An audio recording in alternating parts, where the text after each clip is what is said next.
You are now tuned into the Creators Edition. Welcome back to the Creators Edition, where we break down the creative process one stage at a time. I'm your host, Dustin. And I'm your boy, G. In last episode, we explored the development stage, which was the realm of ideas, research, and creative clarity. But once your idea is solid, where do you go next? That's where pre-production comes in. This is the boots on the ground phase. It's when you shift from creator to producer, from inspiration to execution. And today, we're not just talking about pre-production. We're teaching you how to think like a producer, how to manage, how to strategize, and build a production-ready plan from scratch. So you finished the script, you got the coverage, you tightened it up. Now comes the part where most new filmmakers either elevate or fall apart. Mm-hmm. So today we're just going to take a deeper dive into everything pre-production.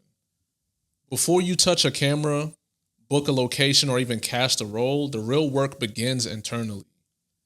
Thinking like a producer means stepping into the role of strategic decision-making, vision translating, and problem preventer. The next session breaks down the producer's mindset into 7 working habits.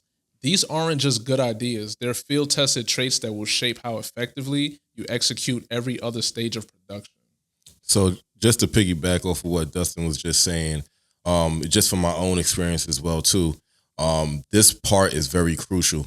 Last episode we spoke about development and we spoke about how crucial that part is as well too. But now, once you get into pre-production, it's more now of changing from the creative into the business person, man or woman, because now this is where all your logistics and everything has to come into place. And we're going to speak about that momentarily, but I just wanted to highlight and just really dive deep into and just thinking about what Dustin just said and just really understanding the whole premise of this episode. Remember, change from creative and now put on your business person hat. So now let's dive deeper into the mindset, since that's what you were referring to. So how is it, or what is it like to be in that producer's mindset? That's a great question. There's a couple of key things that you have to make sure that you're cognizant of, especially when you're in this producer's mindset. A couple of things is you have to anticipate friction. So, AKA your set has so many different people, so many things going on. And at all times, you have to think about, what if something goes wrong? You know what I'm saying? What do I do? What if we had to replace something that was on set that had broke? Do we have the contingency money for that? You know what I'm saying? Or what if somebody is sick? We're all human. What if they can't come in and perform it where they need to perform? How do we manage that? You know what I'm saying? So always anticipate friction, right? And then also what I was talking about before as being a creative to now being a business person, you have to turn translate your creativity into logistics. So now you have to, all the things. So say, for example, you're coming up with a scene and it's at a bar and you have, it's between a man and a woman. And then all of a sudden, something happens within the bar. Within what I just said, we know that we need a bar. We know we need 2 actors. And then also everything that comes with the bar, you know what I'm saying? And just making that scene happen. So now that creativity now is turned into logistics. Also, you have to align people, you have to align yourself, and you also have to align money and time all in the same realm. And so what I mean by that is scheduling is very important. You have to make sure also that the people that you choose on your team can gel with each other and is not stepping on each other's toes. If you say that your friend is a DP and a director, and then you're also a director, are you asking your friend to be a director, or are you asking your friend to be a DP? Because now if you're asking your friend to be both and you're a director at the same time, you guys can clash. So those are things that you have to think about as well too. And then what's really important too is like workflow systems. We're going to get into that, but it's about like being understanding that you have to be organized. You know what I'm saying? For example, and I think we spoke about this episode or 2 ago when we were shooting at the deli, and I didn't have a shot list. Thank you.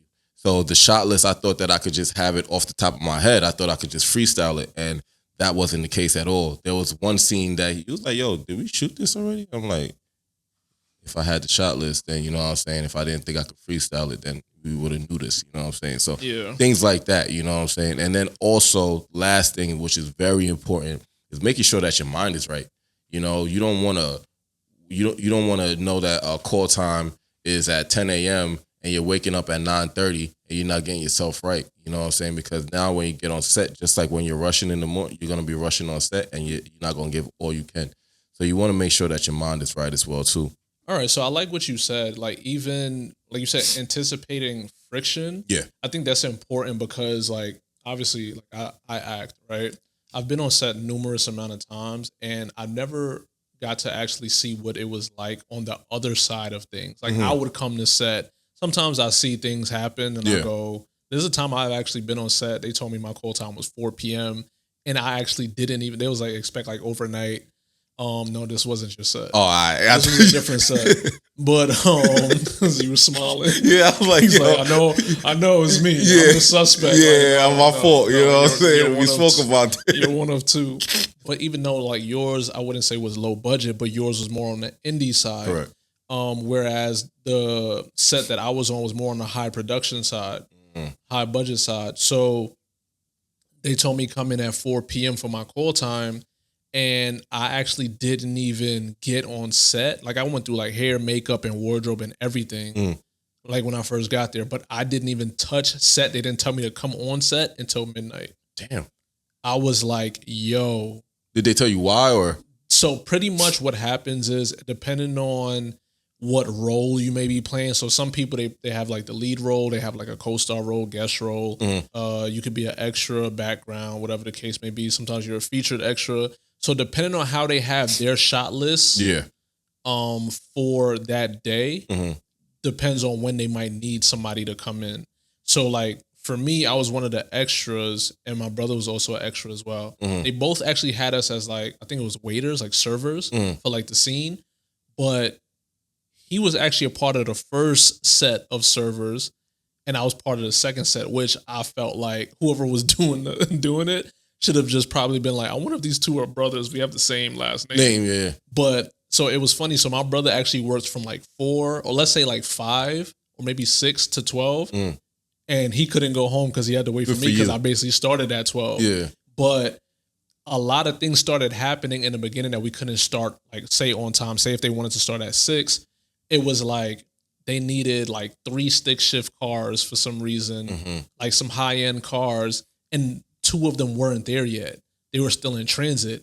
So I don't know when they say we started at 7, they was probably supposed to start at 5. But it was a 2-hour difference because we had to wait for the cars to get there before shooting the scene. So just even seeing things like that happen, I wonder if that's something they anticipated. And that's why they said come at 4. Because I understand saying like come at an earlier call time just in case. Yeah. You know, like we're all there in case people are late. Like, hey, we need you really at 8, but we're going to tell you come at 4 because you still need to go through hair and makeup. There's going to be other people. Correct. So I think that's a great mindset to have that I also never thought about. But let me ask you a question from the actor standpoint, right? Because this is for producers now. That 8-hour gap, did you get like, and this is real, like, did you get hungry? Like, how was your attitude once you got on set? Because once I got on set, so I'm not gonna lie, I was really tired because I was already up the whole day. Correct. So me being up, let's say I woke up at 6 a.m. I didn't sleep. I probably went to the gym, ate, watched TV, whatever, right? Exactly. Ran errands, and then drove to the location, which was probably like an hour away, hour and 20 minutes away, let's say, right? With traffic. So to get there, if I'm up already from 6 a.m., and now I'm not even starting my day. During those 8 hours, I mean, I didn't know I was starting at 12. Exactly. I'm thinking at any given time they'll call me because they don't tell you this stuff, right? So I'm just like at Crafties. Crafties is actually where they have all the food and snacks, like on production sets that we call it Crafties. That's my favorite place to be. So I'm doing all of this just waiting for my time to be called, and it just happens to be at 12. So now me being very tired, and once they call cut, the thing with doing some roles, like you'll probably be needed over and over again because they shoot the same scene over and over. So I'm literally walking around like a waiter with the thing in my hand and walking around with like glasses, asking people, "Hey, do you want this? Do you want this?" Some people are like, "No," or whatever the case may be. So I'm doing that probably like I probably did it like 10 times. Yeah. I was so tired. My feet hurt. Yep. I was in shoes. Like I was dressed up already, like in a whole like suit pretty much. Yeah. Yeah, I got so tired that they called like a little quick break, but it wasn't a break, but it was like a 5-minute reset. I was falling asleep at the table. Yeah. And then after one time they was like, "Oh, like cut." I was so tired. I just went and sat down and just like, I ended up going in my car and falling asleep until like 4 a.m. And they finally wrapped us, which obviously is not good practice to do. Yeah. But I mean, I couldn't help my body. It's real. Like, you know what I'm saying? Yeah. I literally couldn't help my body. Nah, this is real. So I was just like, man, that's messed up. But it could have messed up the shot. Yeah. Now, somebody in post-production, like an editor, can definitely like edit it in a great way. Right. You know what I'm saying? But it was like, dang, I didn't know. Yeah. So like I said, just even for me, I'm like, how come they don't know that they're supposed to? But maybe they didn't anticipate the amount of friction that happened that night or that day. So just hearing it from that point of view is like, oh, okay, that's understandable. Yeah. Like, okay, cool. But also just from the producer standpoint, it's very important to be cognizant also of your actors as well too, because it's like a partnership. You know what I'm saying? We're supposed to be able to get the best out of each other. So as a producer myself, I want to make sure I'm cognizant of my actors and just making sure that I'm on point. So I don't have to have an 8-hour delay if it's not warranted. You know what I'm saying? I could try to minimize it and mitigate it as much as possible, but you're not going to be able to do that if you don't plan first. Gotcha. And you also mentioned workflows. Yes. So like, can you dive deeper into how you, the producer, can apply this mindset to developing a disciplined production set? So that was a great question. So for those who may not know what a disciplined production set is, it's characterized by a structured and focused environment where the cast and crew operate with efficiency, punctuality, and respect for each other and the production process, right? So there's two different, I guess you say, two different parts to your tool set, right? The first part is planning and documentation. The second part is decision-making and risk management, right? So let's go into planning and documentation. So there's different, I guess you could say, softwares or platforms that you can use for different things, right? So there's something called Notion. Make sure you write this down. But there's something called Notion, right? It helps build centralized hubs for your pre-production plan, checklists, and creative references. Then we got Google Docs and Sheets. We all know what Google Docs and Sheets are, but are you using it efficiently? That's the important question. So it's easily shareable documents for script notes, task lists, budgets, and schedules. So I use this as well too, to share different documents with different people. And, you know, of course, you could take it off if you don't want it to be shared anymore. But it's easy for you to share things amongst your whole team, right? And it's not as expensive. I forgot what the tiers are, but these are things that you're definitely going to have to invest into as well too. Of course, you can get like free trials and stuff like that, but these are like the top ones that I use for myself, for my team.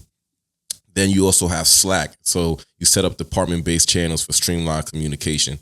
So Slack is important because it's kind of like WhatsApp, but for business. You know what I'm saying? Yep. You're able to use this to be able to, like I said before, create department-based channels, because what's going to be important, what we're going to speak about next, is you actually creating departments within this whole universe that you're creating for each set that you have.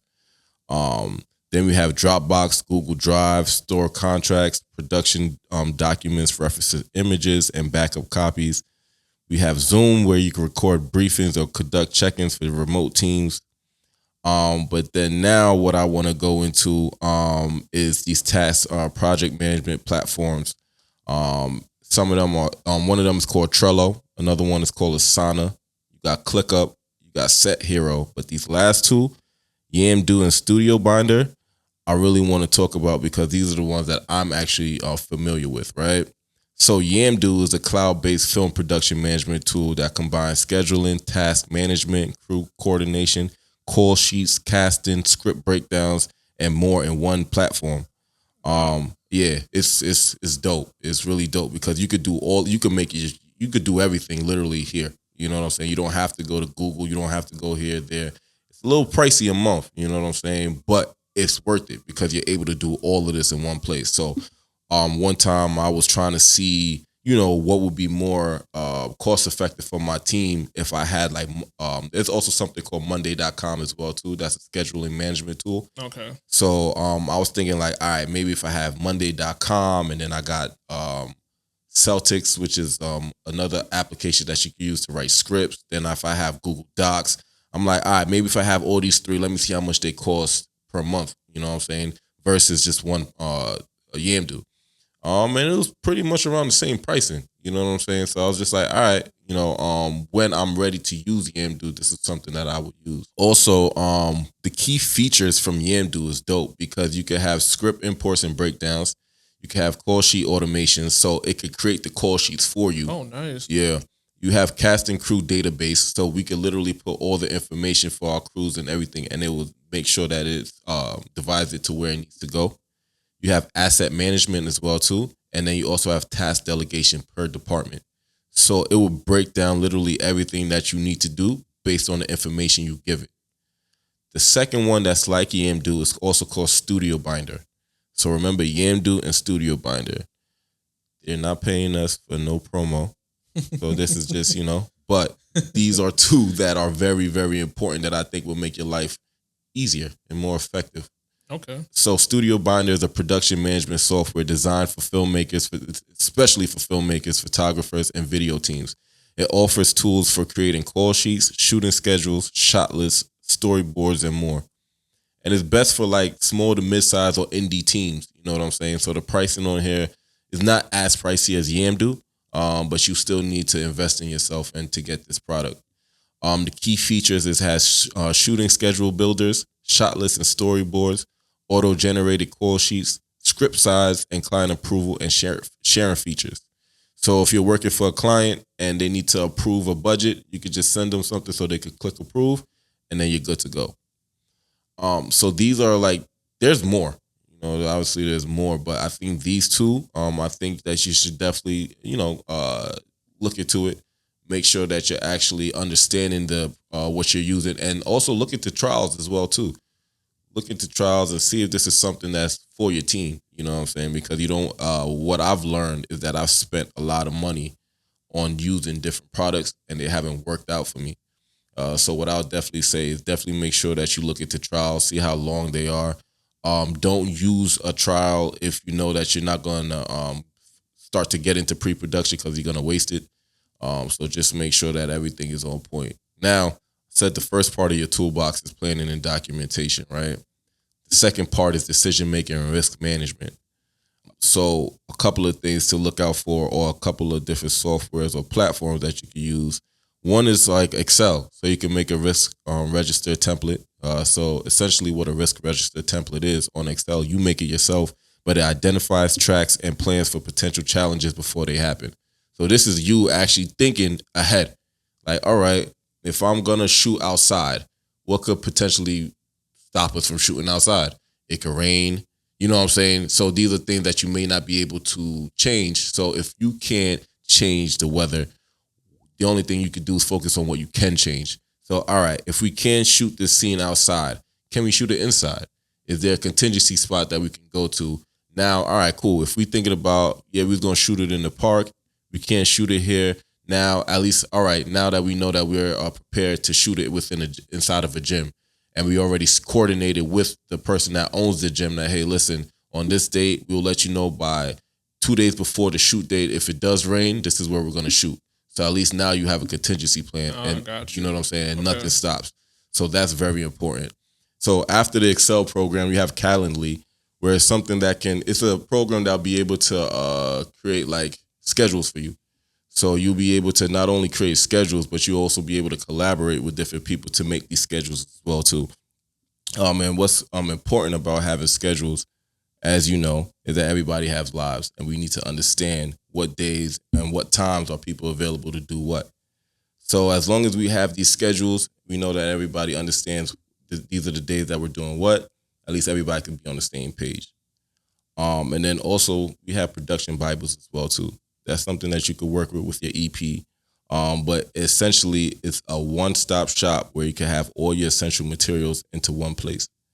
So at least everybody, if you can't get on a Zoom call, or you can't, or you miss something real quick, or you don't have the, or you just missed a meeting, at least you will have this so you can understand. All right, cool. This is what's happening on this day. I know who's here. I know what's what.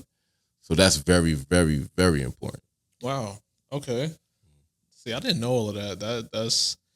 That's crazy. Like I said, just being on the actor side where I'll receive the call sheet, and it has everything on it, versus like how many different things go into it when you're on the production side.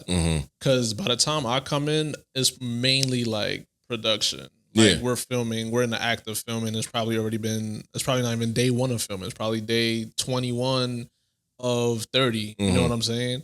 So just hearing you even speak about everything that they have to go through is like, wow, production really puts in a lot of work before we even get to see what's being filmed. Yeah. And before it even goes to post-production. Correct. And before even like viewers, fans, consumers even seeing what that show or movie even look like. Correct. So much was put into it. That's so a fact. like even those shows that come out or movies and stuff like come out like great, like number one on Netflix or number one on Hulu, or Law and Order that's like on season 35, yeah. Grey's Anatomy.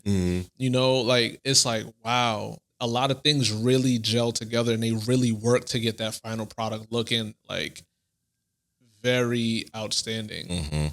And it's over and over and over again with new crews and new people or a bigger team, new actors, different. You know what I'm saying? Like, but to see it work so well and just like hearing you say like everything that goes into it, it's like, wow, the prep is really important. Very important. Like really important. And then it also makes me think like, I wonder like those shows that got canceled, I wonder was it like how it came out at the end? Like people just didn't gravitate towards it? Was it the dialogue? Was it the pre-production wasn't right? You know what I'm saying? So this is great insight. I like that. Yeah, well, people have to understand too, especially when you get into this business, unfortunately, people go into filmmaking thinking that it's like 70% creativity, 30% business, when it's totally the reverse.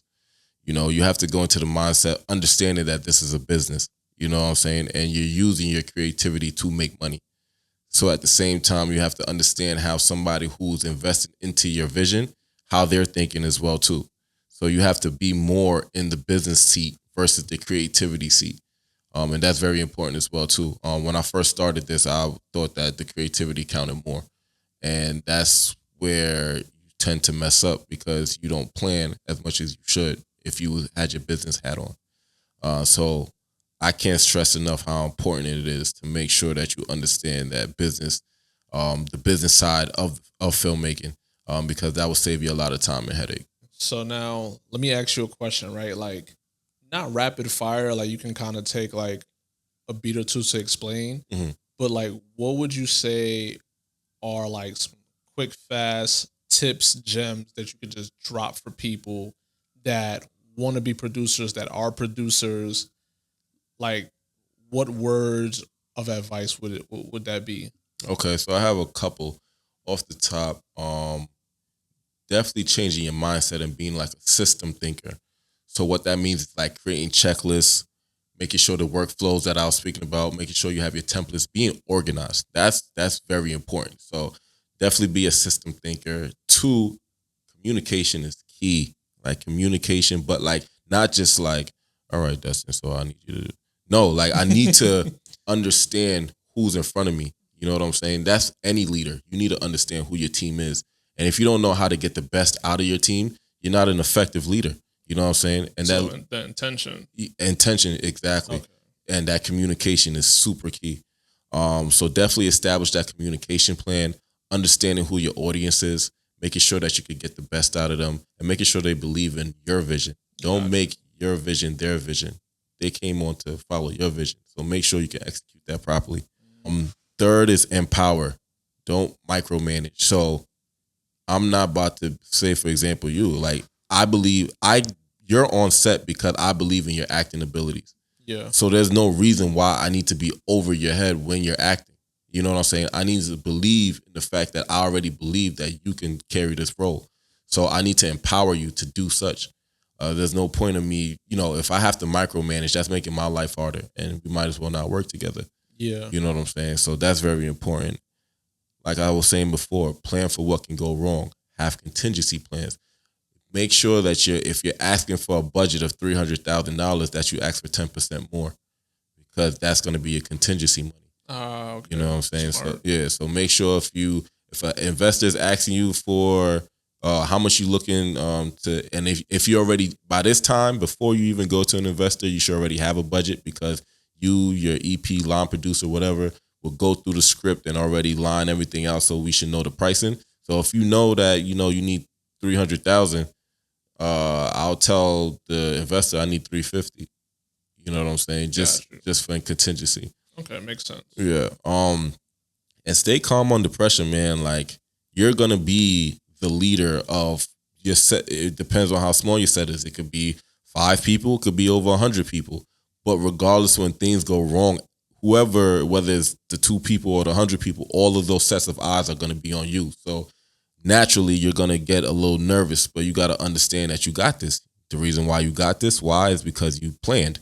So if you plan right, of course things are gonna happen, but at least you will have contingency plans so you can keep moving forward. Stay budget conscious. So understand what the budget is, understand what you have to execute, and make sure you stay within those parameters. You know what I'm saying? Because now if you don't, now you got to go into your contingency money. So what I mean by that, give you a quick example. If we know that we're supposed to shoot somewhere at a bar for 2 hours, and we ended up having to shoot for 4 hours because, whether the actor came late or whether the equipment died and we need to go get some new equipment, you got to understand that now there might be some money that might be coming from your contingency. So you have to make sure for your contingency budget. So you got to make sure you're having mental notes of all these things. Of course, you're going to have an assistant, but you yourself as well too got to understand that, where we're at right now with the budget.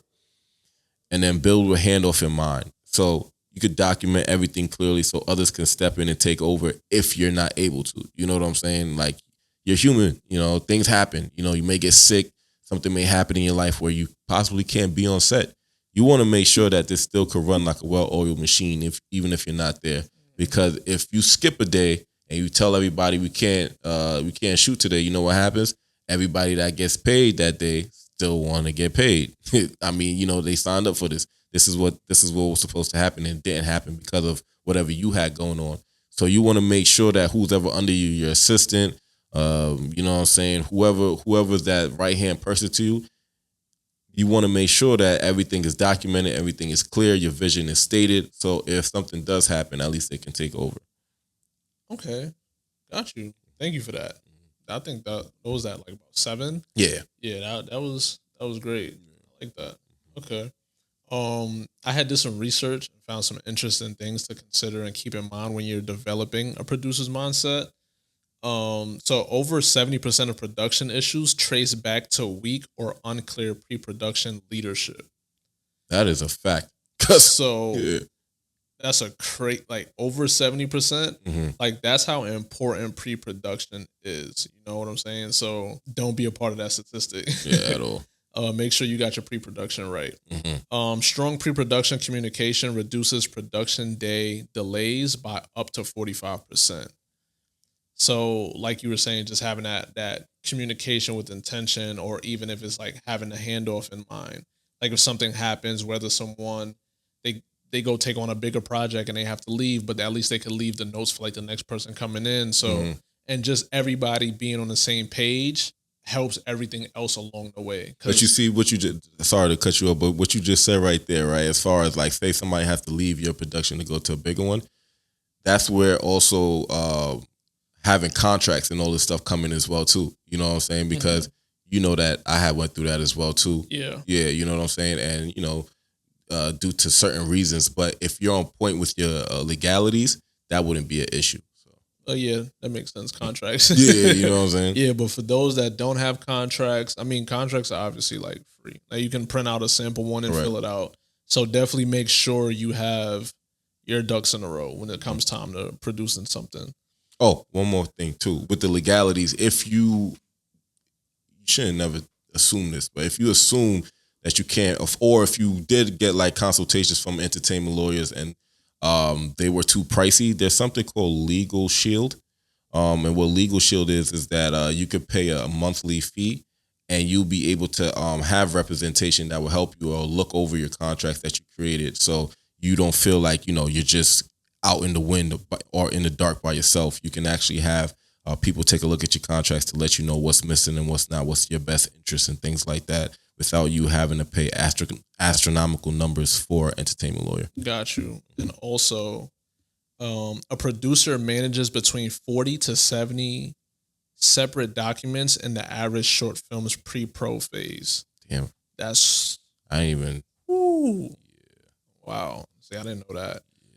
Teams with clear delegation structures are 2 times more likely to finish projects on time and within budget. Oh, wow. That's good. That's good to know. Yeah. Most successful producers spend 30 to 50% of the project's total time in pre-production alone.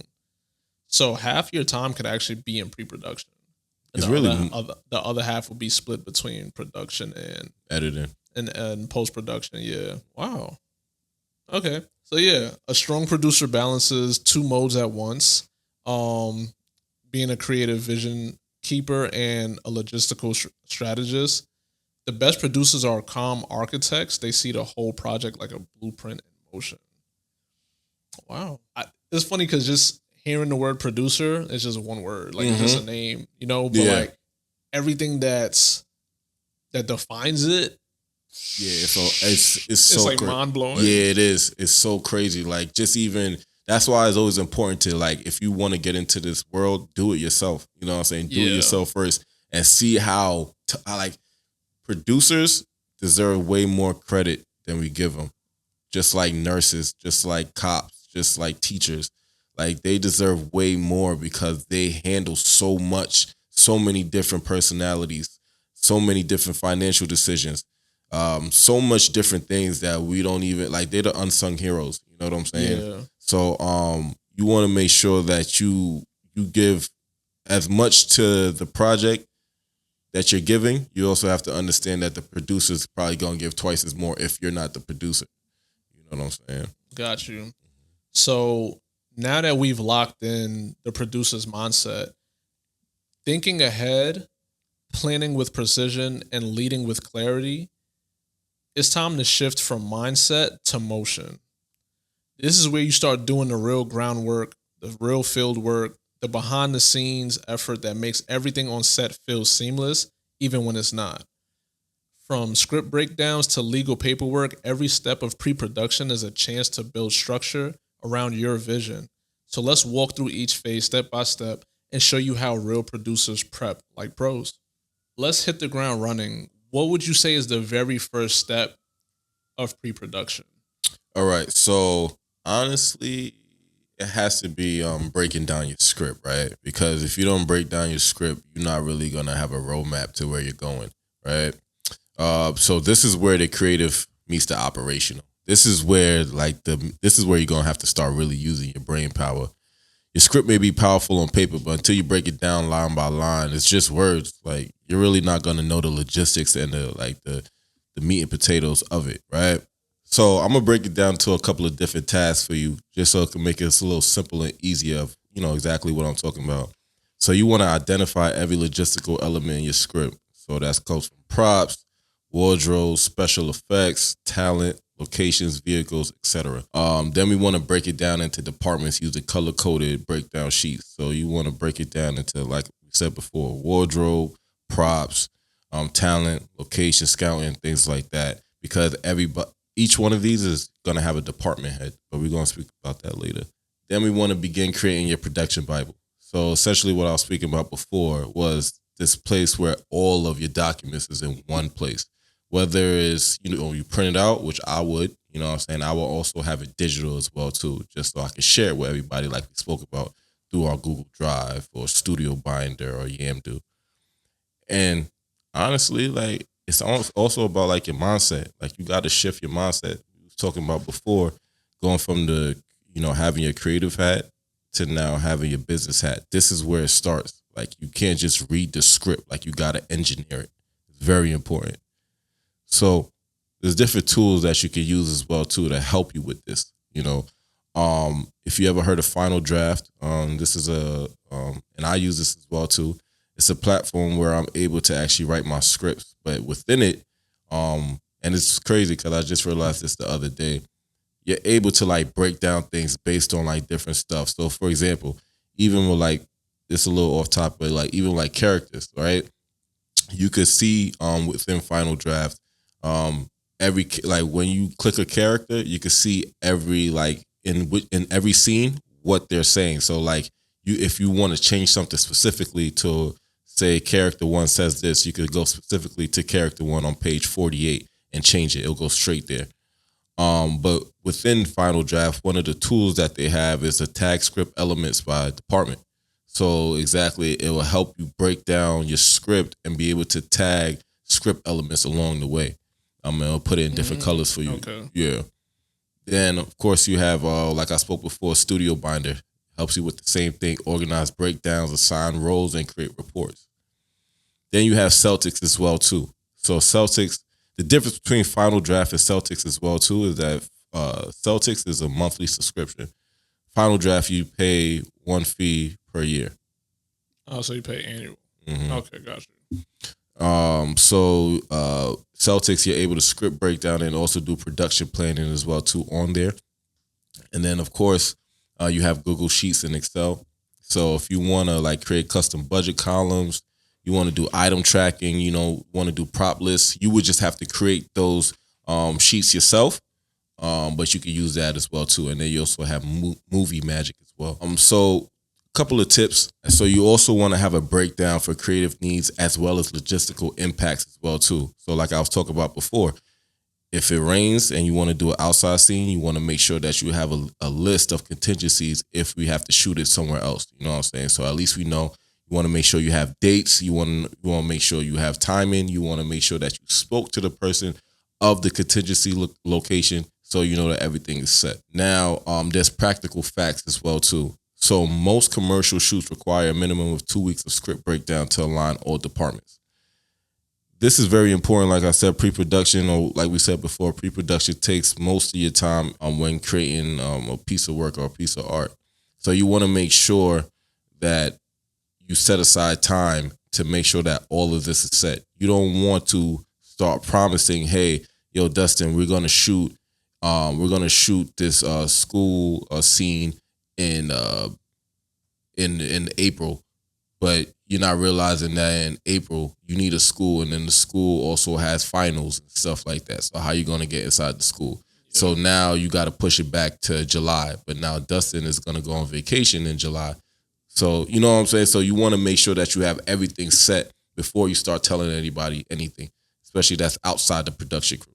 All right. So it's important for you guys to have fun in the process no matter what. Like obviously 100% of hard work and dedication needs to be put in, and obviously things should be taken very seriously, but also try to find the fun in the process. Like whatever that looks like for you, you'll be able to define that. Just make sure you have the fun. Mm-hmm. But I say that to say, Godwin, what's one of your favorite parts of like the creative mapping process?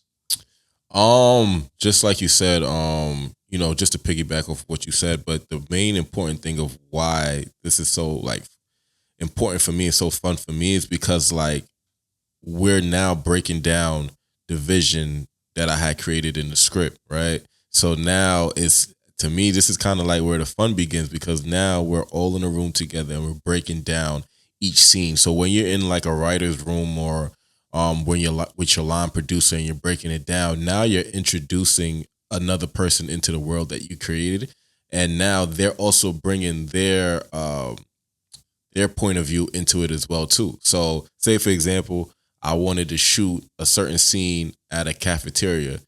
The line producer could be like, yo, I got a plug for somebody that has a restaurant downtown that we can use. all right, cool. You know what I'm saying? That's dope. We're building right now. You know what I'm saying? And Yeah. I think that's the fun part about it. It's like you're building with people that you don't know what their resources are until they actually have a problem or a problem put in front of them, and then they have to come up with a solution. So as you're communicating and you're speaking, I think that's where, you know, you start to get the life of this script starts to become way more fun. Got you. Okay. I like that. And I think it also goes with what you were saying earlier with like even empowering and not micromanaging. So Correct. just getting the best out of you, like you said, getting the best out of people would definitely help everything move along in a better and smoother and more seamless way, regardless. Let me ask you a question.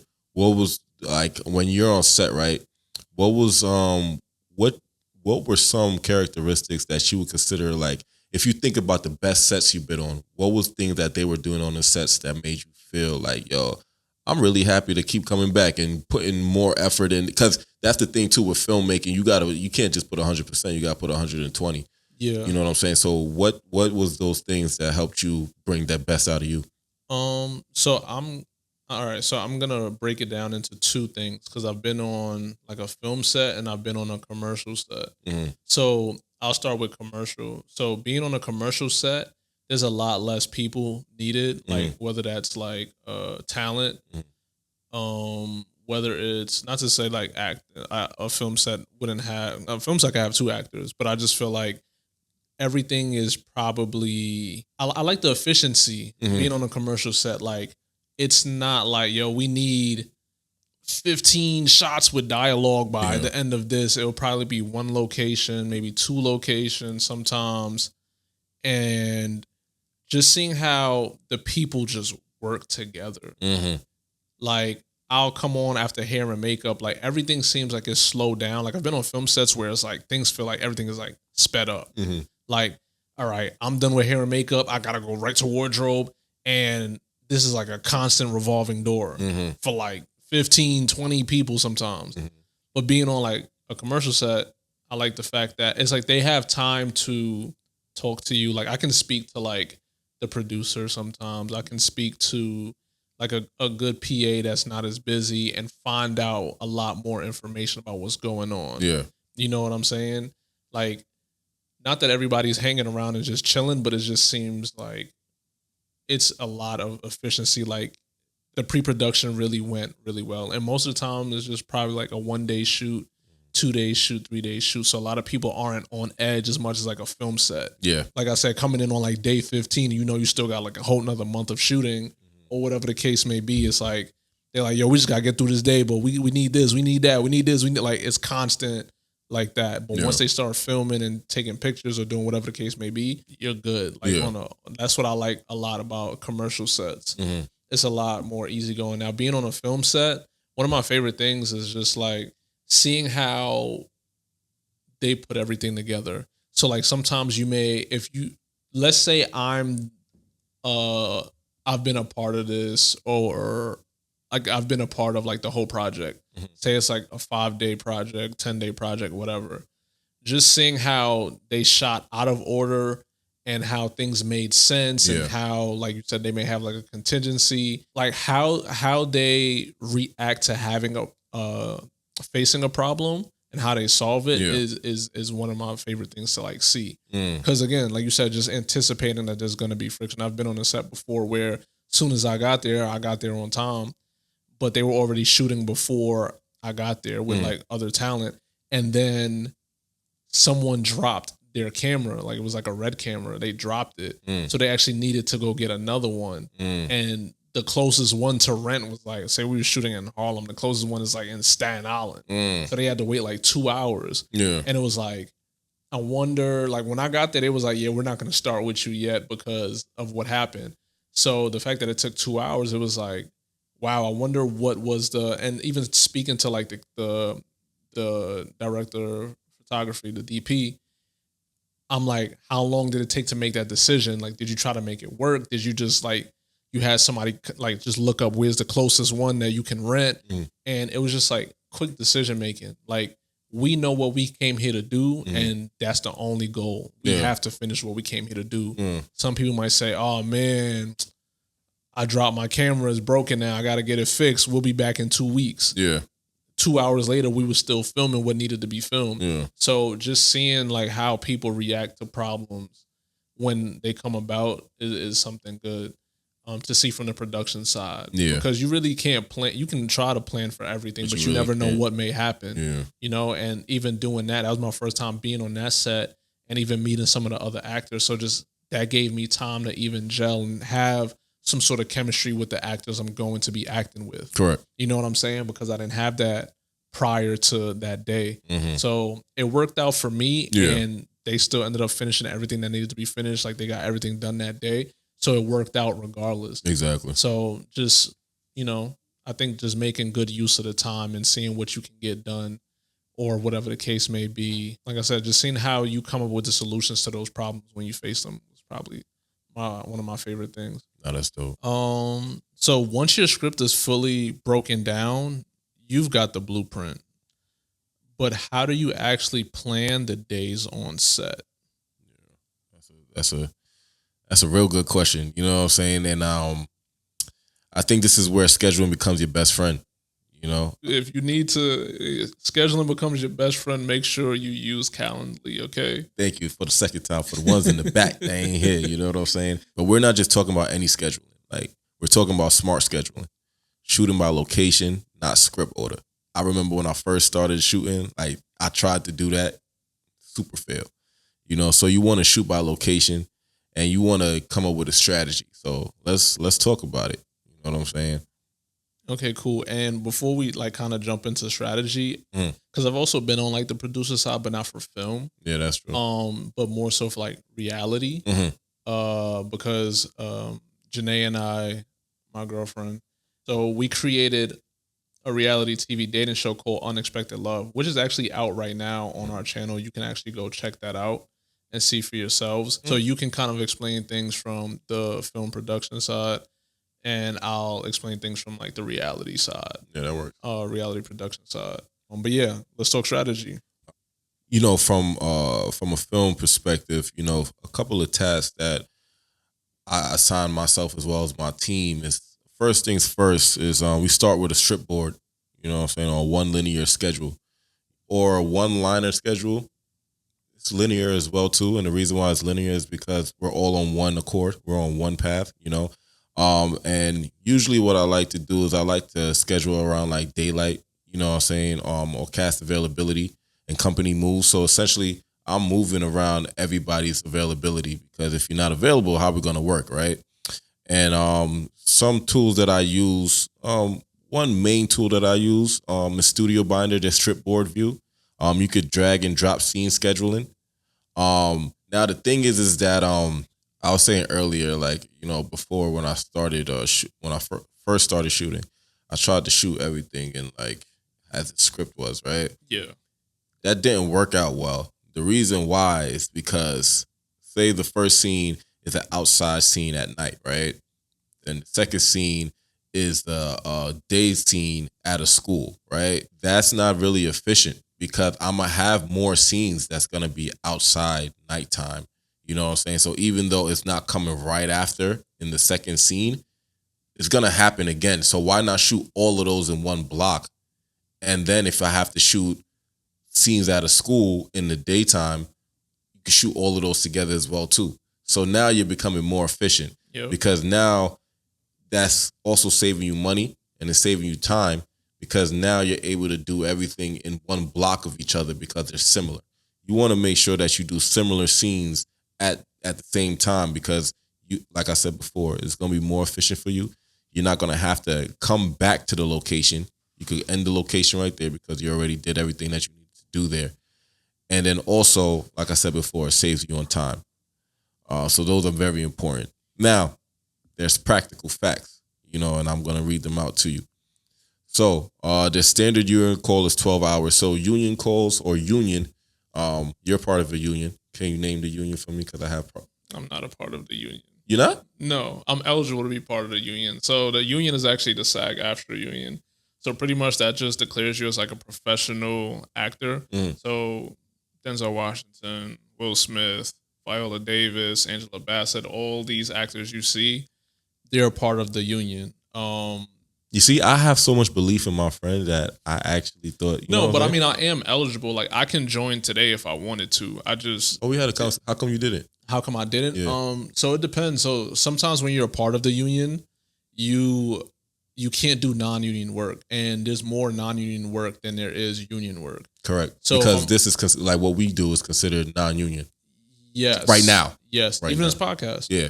So, because even if I am union, I would have to actually put the podcast under the union, under SAG, to be able to still do it. Because as a SAG actor, and I had a conversation with them too when I wanted to start a podcast, because they just started like implementing that into like the SAG rules. That makes sense. Because you know why though? Because there's so much money being made off. Yeah, and it's also considered like a show. You're right. So me getting on a podcast or me filming my own podcast, I would probably have to have it under like a SAG, say micro budget or something like that, or Correct. whatever the case may be. Yeah. So that's true. Like the union is 12 hours. Like when I go on set, it's pretty much you plan for 12 hours. So some things may, when it comes to like the pay rate, they may say this is the amount you getting paid for like 8 hours. And then everything after that may be like, if you're a union, I think it's like, it could be like 8 hours. And then everything after that is considered like overtime versus someone that's like a background actor who's non-union or whatever the case may be. As long as they're non-union, they may get paid on like a 12-hour or a 10-hour time. So by the time the 10 hours hits, the union person's already clocking in 2 hours of overtime. Correct. And the set can just stop right there. So they'll get paid for overtime for extra 2 hours. But if you're non-union, you won't get paid anything extra because you didn't work overtime because you're not union. But yeah, a lot of sets are actually like 12 hours. They say the plan for. So it could be 10. Sometimes it's lower than that. Sometimes you can get, like even the story I brought up earlier with my brother working from 4 to 12 pretty much. You know what I'm saying? He didn't get overtime for staying till 4 o'clock in the morning because I was on set. They basically wrapped him at 12. And I didn't get paid for being there from All day. 4 to whatever. Yeah. Well, actually, I did because I wasn't working yet. So because my call time was 4 and I passed my time of it being like 8 hours. Well, at that time, probably was like 10 hours. Because I'm not union. So I got paid a little bit overtime, even though we were both there for the same amount of time. You know what I'm saying? So a lot of things can kind of go into it, but like the standard union call is like 12 hours though. So from just now thinking about it, I think we should do an episode on that because there's a lot of things that's misconstrued about the union that we need to educate people on. I need to get educated myself on it. Yeah. Too. But we're gonna go into that later. But no, that was very useful knowledge. I appreciate you for that. For sure. But yeah, like Dustin just said, standard union call time is 12 hours, but a lot of people burn out around the 10-hour time mark. So like I said before, be cognizant of your team. You know what I'm saying? Understand that time is of the essence and it's important to make sure that you're on top of it. So PAs, also just make sure that, if you're the right hand to the director, you want to make sure that you checking the time and you making sure that time is where you need to be at, because if you're wasting time, then you're just going to waste all the opportunity and talent you have on set. Yeah. And then I feel like even like for me, even doing Unexpected Love, we don't necessarily have to shoot so many locations as like a film set, like for filming like TV and production. So it's like, all right, I can find one studio depending on how I want it. So for Unexpected Love, for example, we just needed a studio space to shoot, and we would just block out, let's say 8 hours, right? We'll say, okay, we need people to come. They'd be ready for like hair and makeup. We didn't hire hair and makeup. We basically said, come hair and makeup ready. But we can have like a grace period of like an hour or two before starting the film, probably getting some things still set up. Especially if we're renting out a studio space, right? So if you rent out a studio space from 10 to 6, we can tell people get there. I can get there at 10, start the setup. Setup could be done by 11. Tell people get there at 11. Some people may be late. Some people may want to do hair and makeup when they get there. Some people may want to eat. So we're looking to probably shoot at 12. So now 12 to not even 6 o'clock, maybe 5 o'clock is our hard stop because we still need to pack up. Correct. So from 12 to 5, we'll have, say the date would be, all right, the bachelor will be meeting with bachelorette number 1. Then that could be like, let's say 20 minutes. So if we have 3 girls, so that's 3 dates, and each date is 20 minutes, that's an hour's worth of time.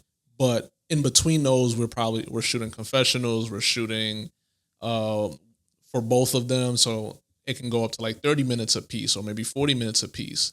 And then we may need to switch out camera batteries or memory cards or whatever. So that time still is being allotted as we're going. You know what I'm saying? So do you have like multiple like DPs or shooters on? So you can't, we did it at the time. I think it's definitely efficient to have more than one. We did like a 3 camera setup. So just having the DP go from camera to camera was a little like inefficient, but having a small crew, like it happens. You know what I'm saying? Like you work your way up regardless. And if we can get an intern or like somebody that knows the camera, especially on that day, the main thing I would say for us was scheduling. How can we get everybody to be scheduled on the same one day versus like, say for you, you're filming for like 2-3 months. You need people's schedules to be locked in for those 2-3 months. I just needed people for that one day. That's why I said like doing like more like commercial, even reality TV. Like obviously in pre-production, you make things how you want to make them, right? So if I know I want it to be like a low lift, how can I succeed at that? How can I make that attainable? So picking 3 girls to date 1 guy, that's how we're starting off. And then even in another episode, we just did a blind date with 1 guy, 1 girl. So we needed 2 people on set to be available on the same day. Got the studio for, let's say, 6 hours this time instead of 8 because there's less people. And it still worked out just as efficient. You know what I'm saying? And their date probably took like, I don't know, like an hour, like all together. But just filming it and then making sure like things are still going right. And then also having a shot list, make sure we need this. So the shot list isn't about necessarily how many angles we need. Sometimes it's about what type of content we want out of it. So like a confessional would be on the shot list. We need to make sure we ask, so what did you think about the date with the guy? That's what we'd ask the girl. Gotcha. And then we need to ask the guy, what did you think about the date with the girl? So now doing that, we need 3 different versions from the girls and 3 different versions from the 1 guy. You know what I'm saying? So just having that, but it's easy to like overlook if you don't have like that shot list. Why 3? Why 3 from the guy? Because he went on 3 dates. So I need to know, what did he think after each date? What did you think about girl 1? What did you think about girl 2? What did you think about girl 3? And then just even having a last confessional with the person he picks. All right, did you know he was going to pick you? Like having those questions already set up and just adding to those as the date goes on. You know, so keeping all of that. And again, obviously we're talking about like scheduling for the most part and location, but those are already checked off by just asking a simple, hey, are you guys available on, I don't know, Saturday, June 22nd? Yes, I am. What time? So now I know that girl 2 is available all day. Girl 1 is only available from 12 to 3. So we'll probably do with her first, but we know we need her probably to the end to make a decision. So we need to be done by 3, even though we got the studio till 6. So that open communication with scheduling, people just sticking to it is what helps it make sense. But again, it's only for 1 day. So it's like a lower lift than like film. But so there's 2 things that I want to ask you about, because those are really gems that you said. But the first thing that I wanted to ask you was, you mentioned the 3 camera setup. Why 3 cameras? I think it's important to always have a 3 camera setup. We even have a 3 camera setup here for the podcast. Correct. Because I feel like once you always have 2 people on set, you need a wide angle, which is this camera right now, what we're looking at, that shows both of us in frame at the same time, clearly. then I need a camera that's pointing at me, just so people can see a point of view where it changes and the viewer can feel like what's being said is emphasized. So now when I'm talking to you and I'm saying my part, they feel like they're talking to me or I'm talking to them. So that's what this camera angle is about. So now the camera angle that's looking directly at you also serves the same purpose. Correct. Whether you're listening and having a facial expression of, okay, or whatever the case may be, people get to see what you look like.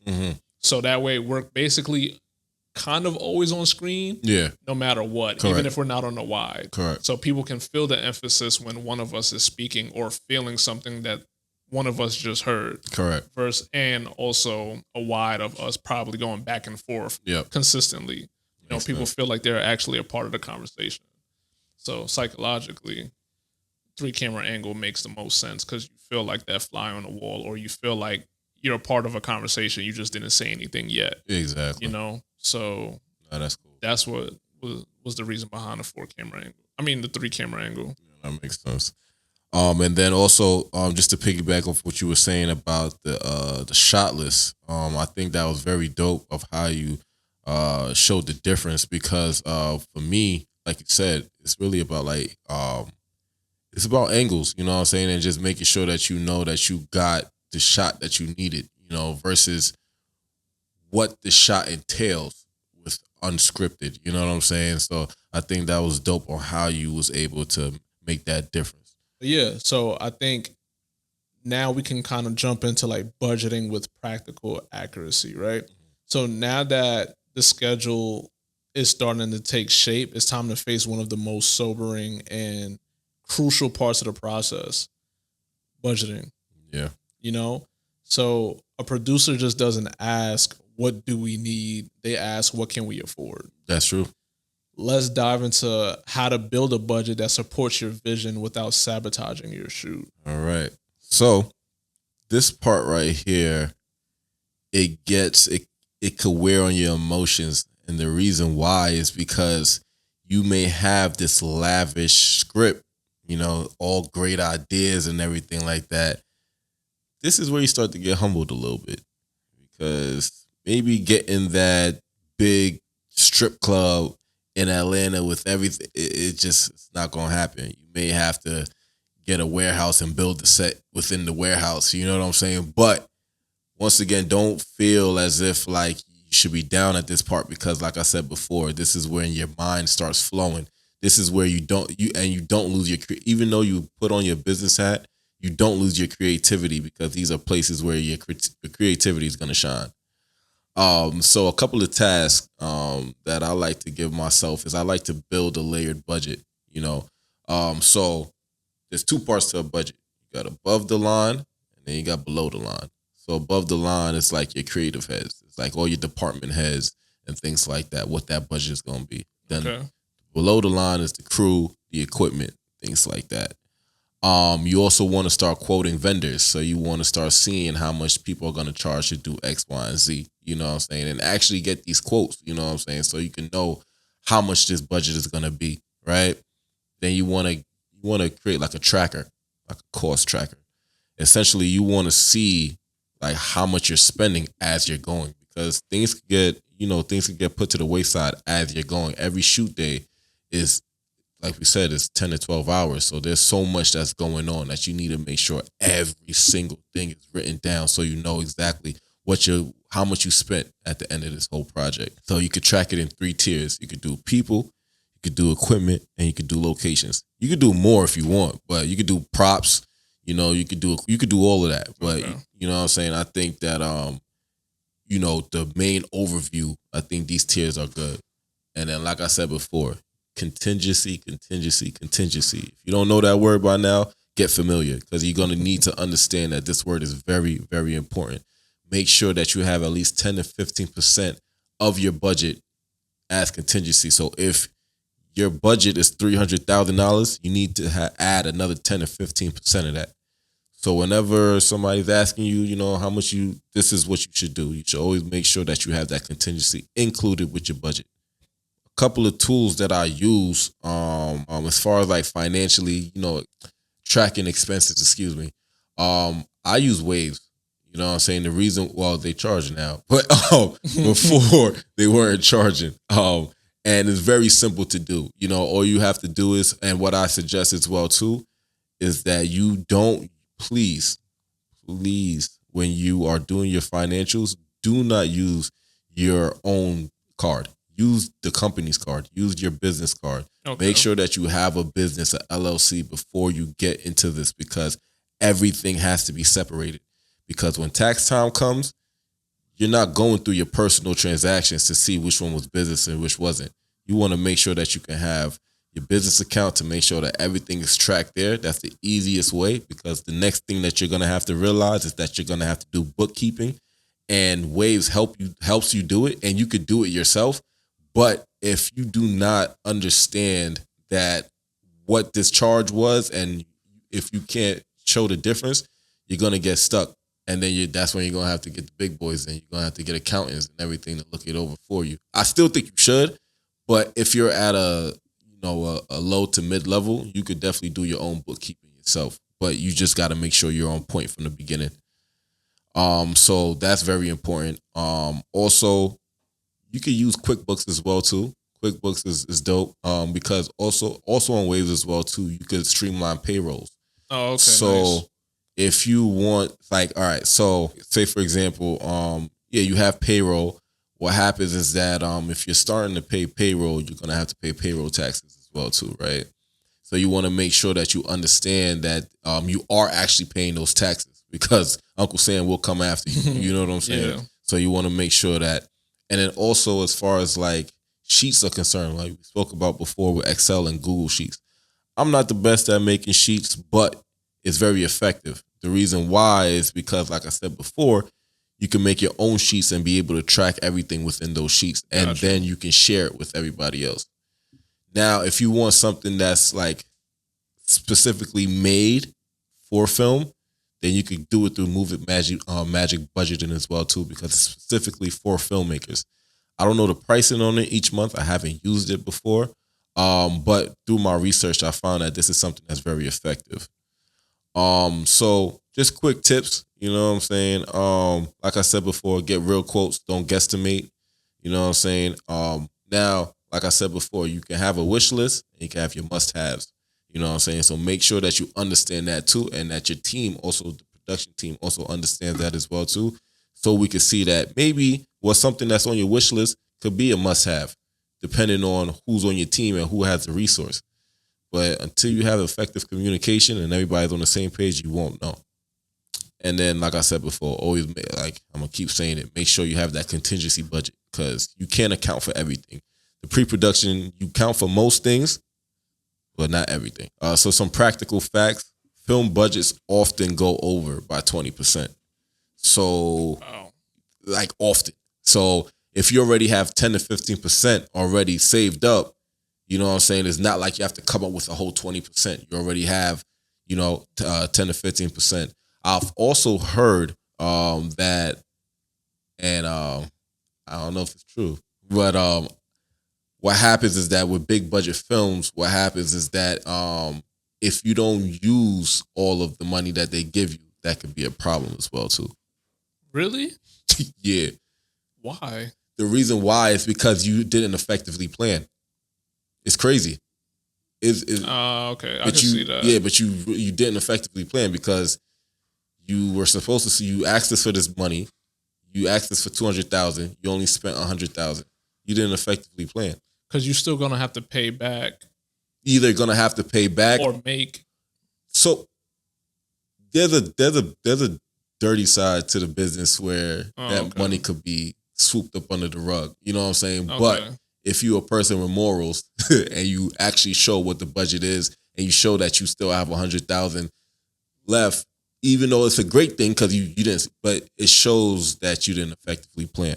Got you. Okay. That makes sense. Yeah. It's a unfortunate truth, but okay, that's just what it is.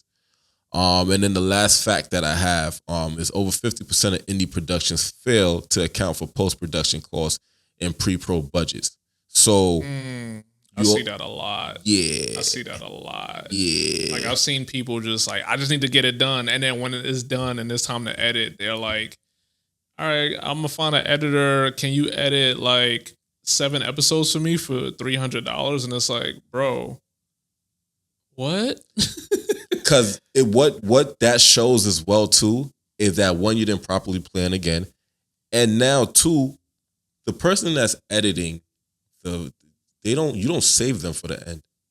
They have to be in the beginning with you. Yeah. They need to know what you're trying to do from the beginning. Yep. You know what I'm saying? So the most important people that's on your team, and I'm not saying that other people are important, but like to really get this going, it's really your line producers, your editors, your investors. You know what I'm saying? Like those are the people that you need to make sure everybody's on the same accord. You know, if your editor doesn't know the story and they're coming in at the end, what do you think is going to happen? Yeah, it's a disaster. It's a disaster. This pre-pro, it takes about if you want to put like a time limit, most movies, it takes about 3 to 6 months. So now this editor didn't have 3 to 6 months of planning that they needed to be a part of. Yeah. Because a lot of shots could be based on how they, like with the DP, I didn't mention the DP, but the DP is very important as well too. But the DP and the editor, they have to be in sync. You know what I'm saying? Because if you want to shoot something in a specific way, but the editor doesn't think that's going to look good based off his experience, that's a conversation that needs to be had way in advance. Yeah. You know what I'm saying? So you definitely want to make sure that you don't leave post for the end. All your department heads and everything like that has to be situated during pre-production. And everybody has to be on the same accord from the beginning. Yeah, that's a lot.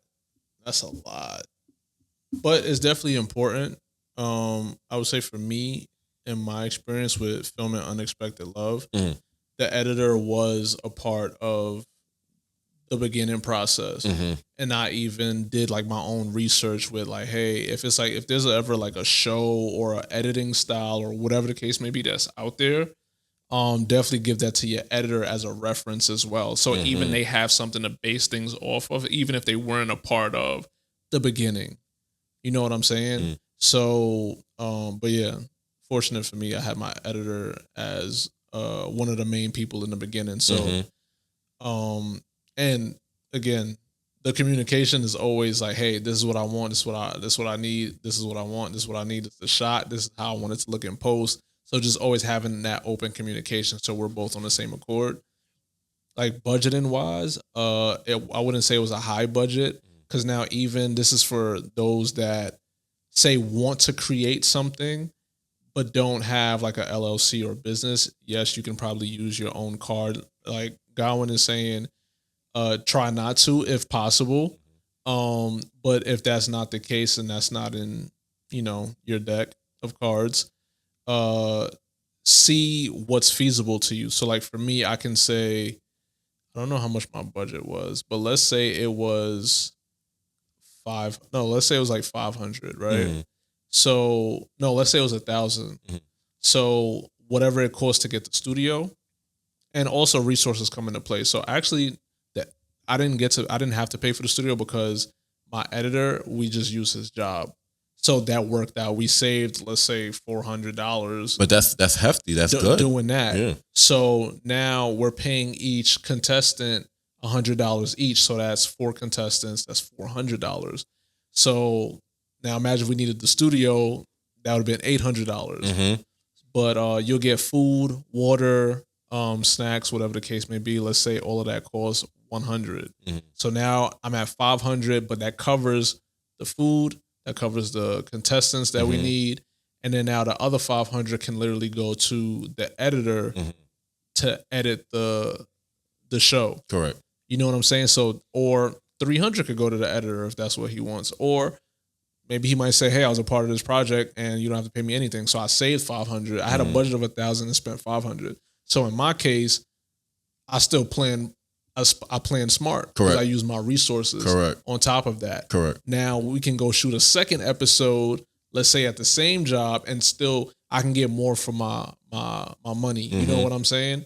So that's how it basically worked out for me. But definitely, if it didn't, I would have probably been like 20% over budget because I would have said, oh, I needed 1,000, and I probably would have been spending like, I don't know, $1,300. Yeah. You know what I'm saying? So it's just good to know exactly what you want. Like you said, that wish list versus the must-haves makes a lot of sense. Because some people are like, oh, I want this prop, I want this in there, I want this type of chair. Now you're talking about buying like furniture.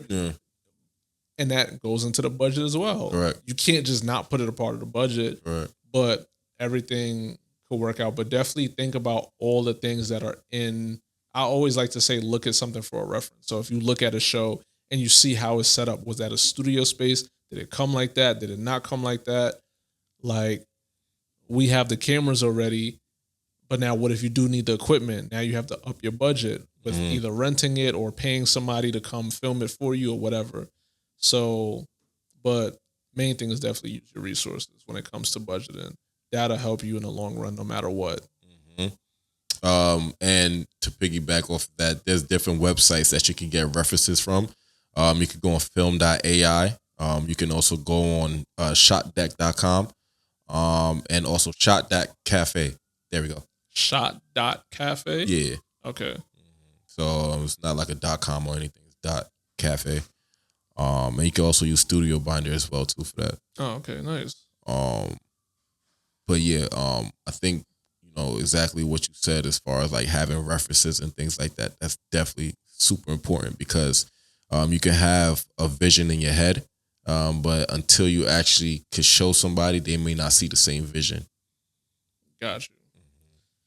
All right, so now you've got your scenes, you got your schedule, you've got your numbers. Now comes the real world part of the pre-pro hustle: location scouting and tech checks. So talk me through this. What's so crazy about this is that you can have your scenes, you can have your schedule, you can have the numbers. But now if you don't have your locations, what you shooting? You know what I'm saying? And this is where you start to check in with different things, you know what I'm saying? Especially with the different department heads that you're going to have on your set and everything like that. So some field tasks right here, because this is what's going to help you turn your production nightmare into something that's going to be amazing. So here's how to scout like a seasoned producer. So you're going to conduct full site visits with the DP, the AD, the sound mixer, and the gaffer. So the reason why, and let me just go through it real quick. Director, of course, is somebody that's head of this whole ship, you know what I'm saying, making sure everything's right. Your DP is this, basically, that's the person who's in charge of the camera. You know what I'm saying? So cinematographer, they also call them as well too, but they're the ones that's in charge of the camera, making sure that they get everything that's within the shot list. Your AD, assistant director, that's going to be your right hand. Sound mixer, person who takes care of the sound. And then your gaffer, that's very key as well too. That's your lighting tech, essentially. He or she takes care of all the lighting. Now, the reason why all these people need to be here is because they need to test for different things, different things such as lighting, different like type of conditions. So say, for example, we're in a warehouse. We got to make sure that the lighting is there is right. If not, what equipment do we need to get in order to make sure that we can get this, what type of scene it is? We need to make sure we get that ambiance. We need to make sure that the sound is on point. Power sources, crew access, cell signal, recorded sound levels. So all these things right here, we need to make sure that all of that is on point. And the only reason or the only way you can do that is if the people that's in charge of that is actually there with you.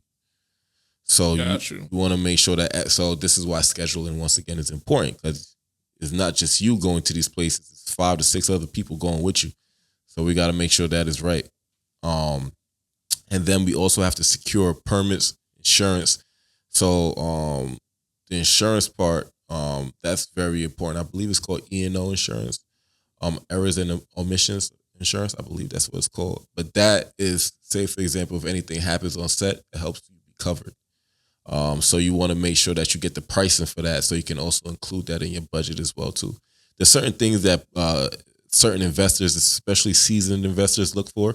Okay. And E&O is definitely something that's very vital because they need to protect their investment. So they want to make sure you have that type of insurance. So you want to secure also location releases. Say for example, if you was going into like a parking lot and you wanted to shoot in a parking lot and you have top flight security come and try to stop you, you could present a paper to them to let them know that, hey, listen, we have this parking lot from 5 a.m. to whenever. And then they'll let you, whoever they got to speak to, they'll speak to. And then, you can continue shooting. You want to make sure that you get angles. So you want to make sure that you take pictures of certain angles of certain things. So, once you leave, you have these pictures, you can pull it up, you can put it down, and then you can actually see what's going on at that place. You also want to make sure that parking is good, restroom availabilities, and you also want to make sure that you got plan Bs. Plan Bs in this industry is very important, whether you call them plan Bs, whether you call them contingency plans, they're very important. So one of the critical steps is definitely making sure that you secure these permits and insurance before you lock in any location. You don't want to just, some people, don't get me wrong, like for example, you ever seen Menace to Society? Yeah. All right. Do you remember the scene when Old Dog was getting the cheeseburger from the crackhead? Yeah. They didn't get any permission from anybody, and that also includes hoods. You know what I'm saying? When you go to a hood, the term check-in, it's real, because back then they didn't check in with the top dogs in the neighborhood, and they was trying to start trouble with them on sets. You know what I'm saying?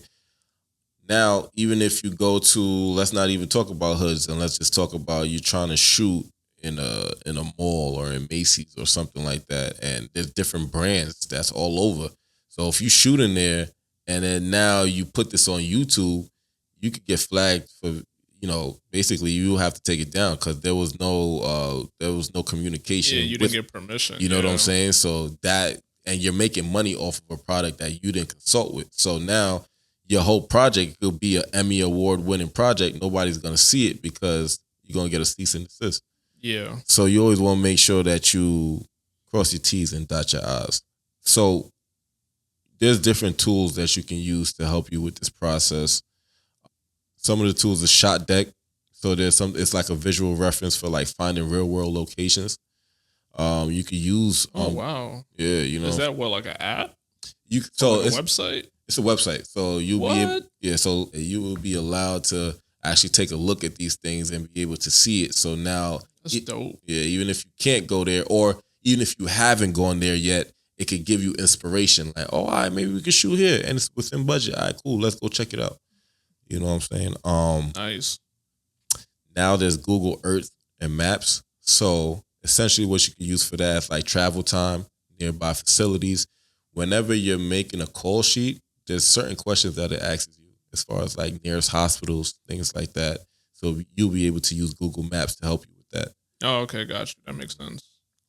So you got Artemis Pro. I've never used this before, but through my research, I realized that you can use a virtual camera simulator to test angles at a location. Oh, that's dope. You know what I'm saying? So you don't have to be there. You know what I'm saying? It's always good to be there, but if you can't make it, you could do your and you can actually you could do your pre-location scouting by doing this. You know what I'm saying? And then there's something called Lumen Air. So it helps with like natural lighting and shadows. Now, I know that, or you might be a director that was a gaffer before. You know what I'm saying? But most people who aren't really into lighting, I definitely would say, make sure that you have your gaffer with you when you're using this tool, to just check out like natural lighting and things like that. So tips: always visit at the same time of day you plan to shoot. So act as if we're shooting in the daytime in a parking lot, we go into that parking lot in the daytime because we need to make sure that everything is right. Okay. Test for the sounds, electrical access, camera depth, crew parking, and weather backup. So you want to make sure that a week or two before you do your scene, especially if it's outside, you want to keep checking the weather. Now, we can't stop the rain. We can't stop things like that. So like I said before, contingency is important. If you know that it may rain, or if you see 2-3 days later that there may be in the forecast that there might be rain, you may have to pivot. You know what I'm saying? Make sure that when you do pivot, that everything is set up for that move. You know what I'm saying? Also, you want to take photos. and references from multiple angles to review with your team as well too. It's very important that you make sure that if not everybody can make it there, that you still have visuals. And even if everybody make it there, you're not there when you're planning, the next day. So you want to make sure that you have all the visuals set out and seen so that you can make better decisions. So practical facts, in some cities, like my city, of course, New York City and LA, permits could take 10 to 14 days. It may take longer. You know how New York get. You know what I'm saying? Yeah, that's crazy. Yeah, so that's why it's very important to not just plan something 2 weeks in advance. You want to make sure that you plan it months in advance, you know what I'm saying? Because there's certain things that you can't control, and you have to understand that. So what you can control, make sure that you're on top of it. Urban environments add 30 to 50% more audio complications as well too, like subways, horns, and wind tunnels. So you want to make sure that wherever you are shooting at, you just want to make sure that you spend some time there to see exactly what's going on, and just make sure that there aren't things that would take over as far as like sound and stuff like that that's not supposed to be in the actual scene.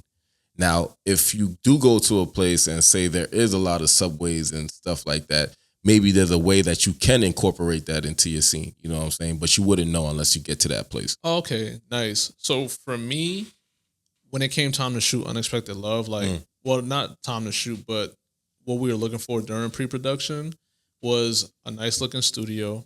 Like, it must have a white backdrop. And we were just gonna have chairs set up, so it was always gonna be like a 2-chair setup, no matter what. And then remove the chairs at the end when it was time for the bachelor to pick the bachelorette. But just like a big enough white backdrop, making sure that if it's a space where where some studios they're always in like a warehouse full of other studios, that the walls aren't thin, like you can't just overhear things from like another, because that can the microphone can always pick up sound from somewhere else. So just making sure that the room or the studio space was soundproof. And just making sure like whether it comes with lighting. If it doesn't come with lighting, then we'd probably need to bring our own lighting.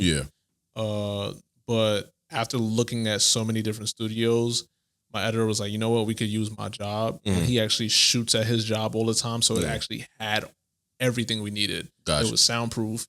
We had the lighting. We had all the equipment needed. The big white backdrop. So we didn't go through those type of complications. But just even being on set, I can see like in New York, like pause for sound, when the audio person would say pause for sound. And literally it's a plane flying over. It's cars beeping their horns at pedestrians. Exactly. Just a lot of that. And sometimes they do also record their own sound to make it more realistic. So we may not be shooting, but they'll be recording the sounds for like the ambiance. So like you'll see in a scene where someone's walking through New York City, and you're like if it's quiet, you'll be like, that's not realistic. Like even right now we're filming, they probably can't hear it, but there's an ambulance driving like a block away that we can hear. But having these type of microphones, it won't pick it up. But if we had different microphones, it'll actually be picking it up, and we'll say like, all right, please hold, like we have to wait for the ambulance to drive past. So it could definitely make things a lot harder. And also you brought up wind tunnels, but just wind in general. Like if it's like cold in New York or it's windy in Chicago, that comes into play. But you'll definitely need like wind screens for like your microphones or and things like that to help out with the sound complications. So okay. Now with that being said, no project gets made alone, and your next major task is building your team. So like from your standpoint as a producer, walk us through how do you go about hiring your crew? What's needed first, second, third, if it is a chronological order kind of situation. Walk us through it. All right, cool. So from your DP to your set PA, hiring the right crew is important. There's a lot that goes into it as far as just naturally bonding, and then just also making sure that you're getting the best talent for each department. And let's talk about assembling your squad. I like to call it assembling the Avengers. You know what I'm saying? Okay. So like we was talking about before, it's very important to make sure that everybody that's a department head is there from the beginning. You want to make sure, because there's a lot of things that go into this whole process of creating this singular project. So you want to make sure that everybody's on the same page from the beginning. So you want to interview department leads early. So your DP, your AD, your gaffer, your sound, art director, you want to speak to them early. You want to give them the synopsis of the story. And basically, this is where your passion shows. Like, you need to be able to, money at this point is not an option. There's not really, you don't have a budget really yet. That's not anything that you're really leading with.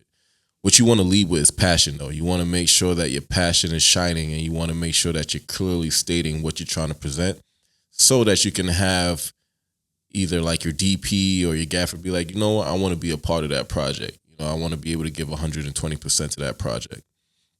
So you want to make sure that your passion is speaking louder than just your words. Also, draft and distribute crew deal memos outlining duties, production handbooks, pay, call times, crew sizes, and equipment needs. So with that, as far as like crew deal memos, that's something that you're going to really work with, like your line producer and things like that. You don't want to give that out too early, because there's things that you still don't know yet as far as like your budget and things like that. So you don't want to promise anything that you can't really afford. So my advice is that, you know, you have preliminary talks with your department heads that you want on your team.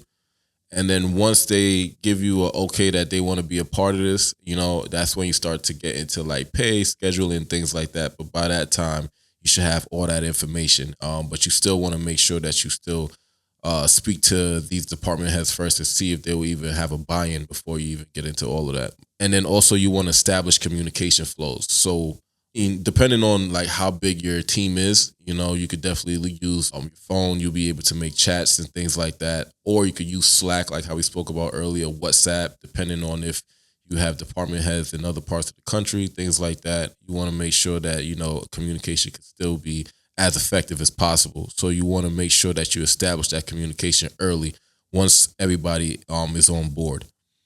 Now, there's a mindset reminder, and this is very important. Remember this, is that culture fit matters just as much as skill fit. So what that means essentially is that the story that you're creating, right? Say, for example, you're creating a horror and one of your friends is a really good director, but their main thing is romance. I don't think that would be a great fit, you know? Now, one thing that I had to learn too is don't get wrapped up in potentials. So what that means is that, or for example, I'll give an example. There's people that want to get into the industry, right? And they don't have the experience yet, right? Which is understandable. But you got to ask yourself, are you at that point where you can be able to hold hands with somebody that isn't as experienced? Are you at that point? Are you at a point where you're getting handheld yourself? You know what I'm saying? Because if you still are learning the process, I don't think somebody that just has potential may be a good fit. You know, you want to experts, hire experts. You know what I'm saying? So at the same time, even though somebody may have potential, you still, even if you're like in the beginning, you know, in the beginning of your game, you still want to hire people who are experts. You know, falling into potentials, there's a lot of things that, you know, potentials may not see yet because they don't have that experience. But it's always important to make sure that whoever you do hire understands the story from a cultural aspect, because they could give more depth to it. Okay. You know what I'm saying? And then also being able to understand where you're coming from. You know, if somebody grew up in the suburbs, but you're doing something that is like a hood love story, you know what I'm saying? It may not be a good fit as well either. So you just want to make sure that the story that you're creating, that the people that are coming on board will be able to be culturally fit as well. So there's a couple of different tools that I would use for this process. We spoke about it before: Google Docs, where you collaborate with your crew; Slack, you know, for you to be able to communicate properly; Set Hero, Call Time, Crew Schedule. That's for like crew scheduling and like contact management. Excuse me. So you'll be able to use that to be able to speak to whoever you need to at any point in time. and DocuSign is very, very key. I use that a lot because, you're not always going to be next to somebody to sign a document, so they're going to be able to do it online. Tips, definitely hire department heads first, then let them hire their teams. So that's what's important about having department heads. Let them hire the best for their teams. You hire the best to take overall lead of that specific department, so you don't have to. But whenever there's any issues, you're talking to the department head. You're not talking to somebody that's working for the department head. Gotcha. Also, create a communication tree, who reports to who, and then send out crew welcome packets that include call sheets, maps, and expectations. So that's very important. A lot of practical facts. Miscommunication is the number one cause of crew-related production errors. So define your channels early. Make sure that everybody knows their roles and their positions. And then deals should be confirmed in writing at least 2 weeks before shooting. I would say maybe 30 days before, but you definitely want to make sure that everything is signed, sealed, and delivered before you start shooting. Okay. I was actually going to ask, like, who's the second in command if you're unavailable? So, like, if you're the producer, who's like the next person in line? And then I guess when it comes to the department heads, I guess they appoint who would be their second person. But like for you, if you're the producer, who's the second in command? So for me, it could be split between a couple of different people, and it depends on the relationship that you have with each person, right? It could be your AD because that's your assistant, you know what I'm saying? Got you. But at the same time, it could also be your DP as well too. You know what I'm saying? Because they're the ones that they're getting the cinematography. So it just depends on your relationships and who you think fits best for that, And also, that's a part of your contingency plan. You want to make sure that whoever you believe will be the second in command, that you are in most contact with them. You know what I'm saying? Because God forbid anything happens, you want to make sure that they can deliver just as you can. Got you. That's good to know. Definitely for the future too, especially when we expand on Unexpected Love and have like a bigger production.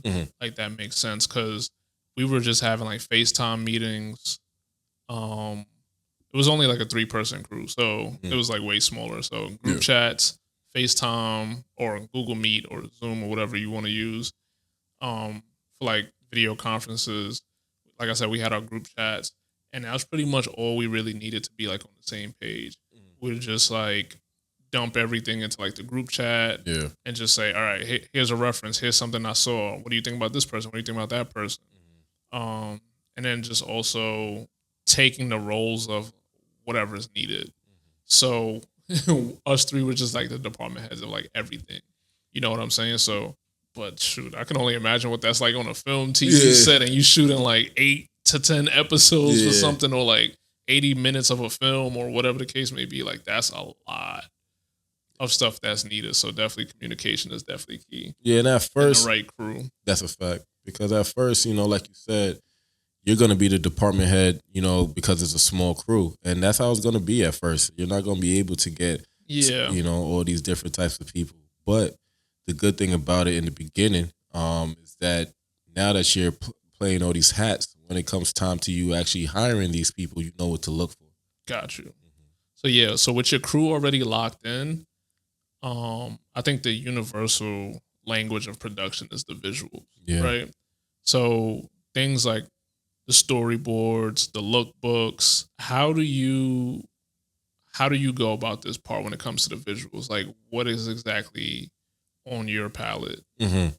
So a couple of things that I do as far as like prepping myself for the visual process.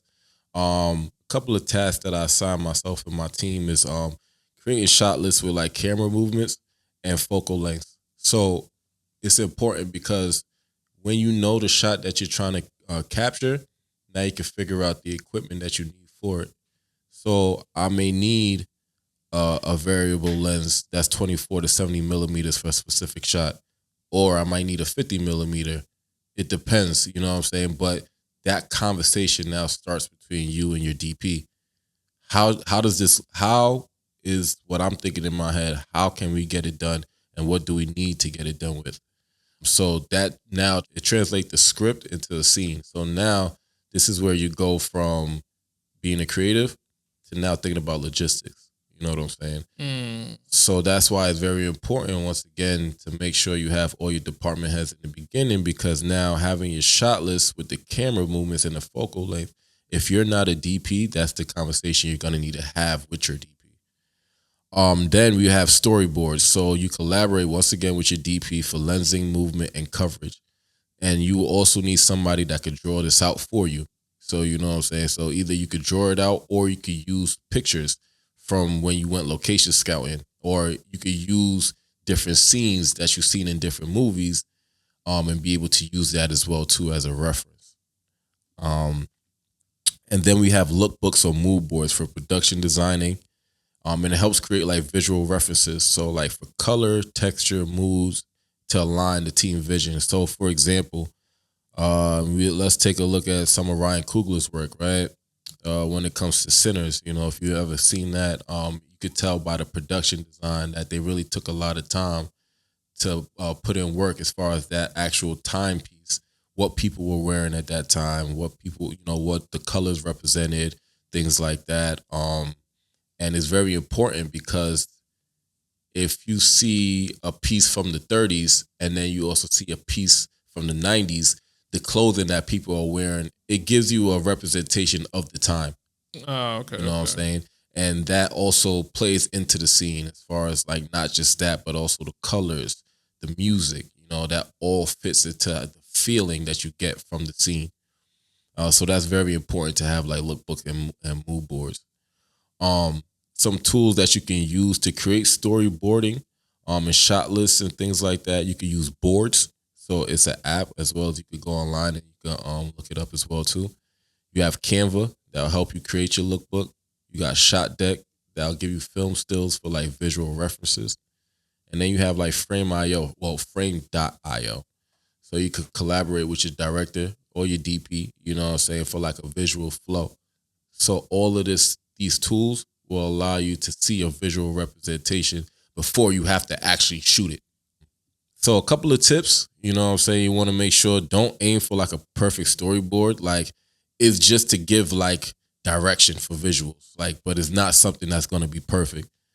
You can include camera movements, lens types, and emotional tones and shot lists. That's just giving a more in-depth idea into your world. You know what I'm saying? Okay. Use aesthetic languages across departments so everyone is aligned. So you can use things like warm tones, handheld, dreamlike pacing. You know, that just gives more direction into what you're trying to get done. Couple of facts, right? The average short film includes 40 to 80 unique shots, requiring pre-planning for each camera setup. And then color language and framing choices are often locked in before casting and location scouting even begins. The reason why you need framing choices and color language before is because you need to speak with your editor to make sure that this is right. And then also you need to know framing choices, because when it comes time to blocking with your casting, that's important. That goes into blocking, because now I wouldn't know what to block unless I have these frames. Okay, that makes sense. 'Cause when I get on set and it's just like, hey, we're doing blocking, and it's like, hey, stop right here. Yeah. Walk this way, Yep. do this. Yep. I'm like, I'm pretty sure I'm in frame, but it's the certain frame that they're looking for. Right. Because sometimes I don't know if they're doing a close up. Sometimes I don't know if they're Exactly doing a wide shot or whatever the case may be. You just think that you're walking, you know what I'm saying? But you don't know. All right. So when we 2 weeks ago when we had this conversation and we thought that we could do a close up of him when he's walking, it actually looks better as a wide shot. Yeah. You know what I'm saying? So those are the things that we're noticing. And even from my standpoint, shooting earlier, these were things that I did not do, and these are the reasons why I made a lot of mistakes, because I didn't see the visual before I was actually creating it. I seen it in my head. That was the only place I seen it before, but I didn't see it creating it with different people in order to make this one cohesive shot. So, yeah. Okay. And finally, the part too many creators skip until it's too late.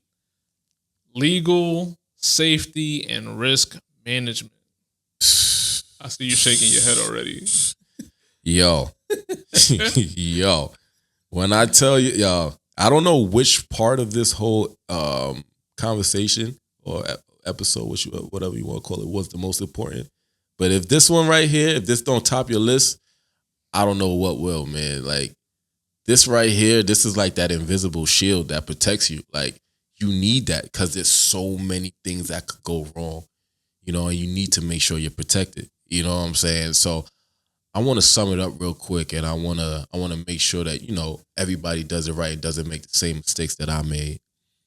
So a couple of tasks that I assigned my team with is acquiring short-term production insurance.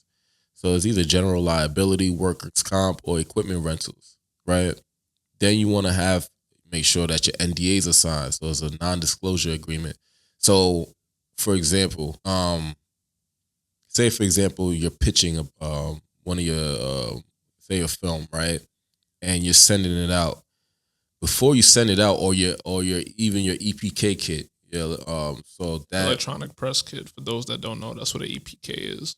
Smart man, appreciate you. So there's three main things for your EPK kit, right? You got your proof of concept, you got your pilot episode, and that you have your pitch deck, right? Before you ever send any of that out, you want to make sure you have an NDA and make sure that the person who is receiving it signs that NDA, because you don't want 2 months later you start to hear that something along the lines of your project is being put into production and you're just like, wait, what? Yeah. You know what I'm saying? So you want to make sure that you have your NDA signed, you have talent release forms signed, you have location agreements, and you have music licensing. Music licensing is very important. It's something that a lot of people skip over. But the music it creates a mood for your scene, and you can have the perfect song. Like there's a song that I want to start one of my series with, and I have to go through the process of getting the music license. Now, there's ways where not get around the music licensing, but you can do things as far as like get somebody to do a cover.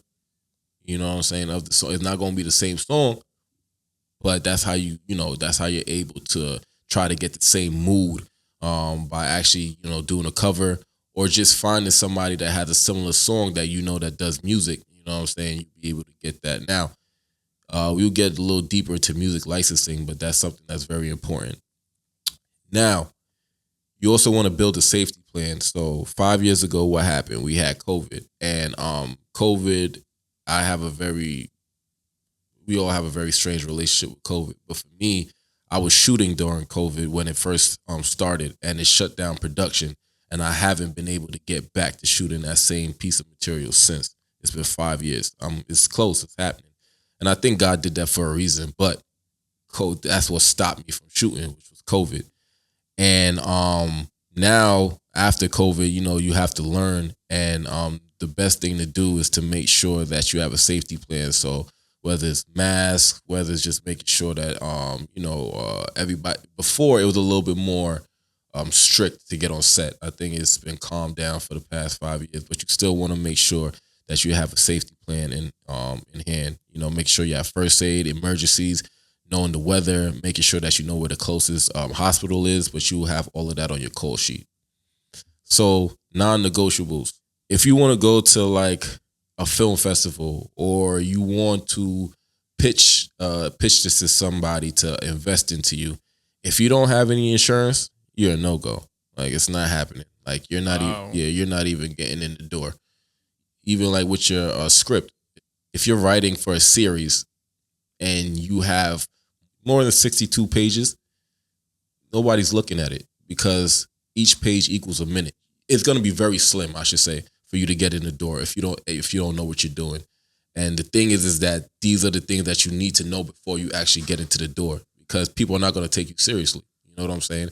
So as far as having insurance, you want to make sure that insurance is locked down. And you want to make sure that, because you want to make sure you have that invisible cloak over you. So where can you even get like insurance? Mm-hmm. Like, is insurance a lot?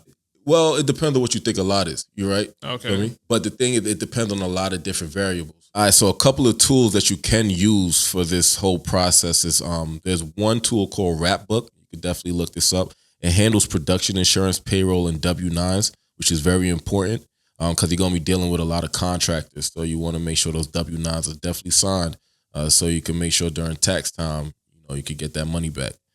You can use Rocket Lawyer, LegalZoom, templates for NDAs, release forms, contracts. And then Film LA and local film offices for local permitting requirements. And then also you could create a set safety checklist. So this is like a template for like when you're on set, just to make sure if there's any emergencies happening, at least you know you could go to something that has a checklist for you. Couple of tips. Just make sure always have your signed location releases, even if it's at your homie's crib. You just want to make sure that, because people could switch up the day of. You don't want nothing to happen. So if you're using music, obtain sync licenses. So there's websites where you could get like royalty-free music. Mm-hmm. But then also if you want to use specific music, you got to make sure that you can contact that person that owns the rights to that music. And you're not contacting them. Make sure that your lawyer's doing that. So that's why you have different people for different things. So make sure you're lawyer, because they know that jargon. You don't. So, you know what I'm saying? And then a couple of facts. You cannot distribute your film or platforms like Netflix or submit to most festivals without legal clearance and insurance proof. Even with Netflix, like if you don't use a certain camera, they're not even looking at it. So that's a whole nother story. But yeah. And then music licensing lawsuits often seek damages for each platform streamed on. So you got to be proactive. There's a lot of money that you could lose if you don't do these things properly. So make sure that you do all of this.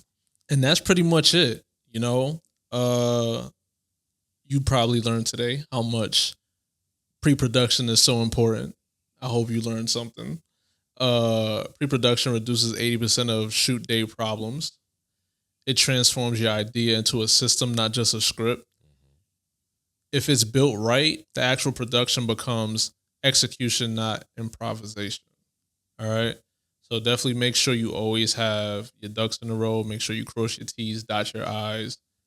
Because there's a lot of important things I learned today that I'm like, yeah, when it's time for me to go back on set, as a producer, that there's a bunch of things that I need to do. And especially depending on how far I want to take it. Because obviously it's one thing to create something, whether it's a series, a short film or whatever, and you're just putting it on YouTube. Yeah. You know, like I'm not looking for any distribution, but then if I do want to get into distribution, these are the things that I need. So thank you for the information today. Appreciate you. But yeah, some takeaways.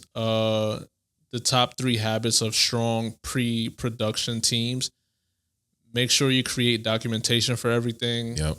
Meet early and meet often. Yep. Share your vision visually, not just verbally. Facts. And we also have a challenge for you.